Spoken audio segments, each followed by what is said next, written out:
இப்போ நம்ம வந்திருக்க இடம் வந்து புதுக்கோட்டை மாவட்டத்தில் திருப்பெருந்துறைன்னு போற்றப்படக்கூடிய ஆவுடையார் கோயிலுக்கு வந்திருக்கோம்.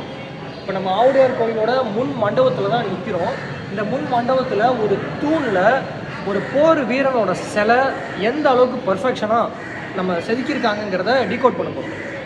இதுதான் அந்த போர் வீரனோட சிலை. இந்த போர் வீரன் வந்து குதிரையில் உட்காந்துருக்க மாதிரியும், இந்த குதிரையை பார்த்தீங்கன்னு வச்சுக்கோங்க, இந்த ரோப் பாருங்க, அந்த கயிறு வந்து இந்த சங்கிலியோட கட்டின மாதிரி அந்த நாக்கு வந்து நல்லா அப்படியே ஸ்டிஃபாக அப்படியே செதுக்கிருக்கு பாருங்க, அந்த மாதிரி செதுக்கியிருக்காங்க. அதே மாதிரி பல்லெல்லாம் பார்த்தீங்கன்னா அப்படியே ஒரு குதிரைக்கு எப்படி இருக்குமோ அதே மாதிரி அவர் வந்து ஈட்டி எய்கிறது வந்து பார்த்தீங்கன்னா கையை நல்லா பலமாக பிடிச்சிருக்க மாதிரி, அந்த நரம்பெல்லாம் அப்படியே புடச்சிக்கிட்டு இருக்க மாதிரி, அவர் ஃபேஸை பார்த்தீங்கன்னாலும் அப்படி ஒரு ஆக்ரோஷமாக ஒரு போருக்கு போகிற மாதிரியும், இந்த வால் பார்த்தீங்கன்னா வால் உரையோடு சேர்த்து இதை பார்த்தீங்கன்னா தெரியுங்க, உரையிலேருந்து எடுக்கிற மாதிரி அப்படியே அதே மாதிரி இந்த நகம் முதற்கொண்டு கால் நகம் முதற்கொண்டு ஒரு பர்ஃபெக்ஷன் பயங்கரமாக இருக்குது.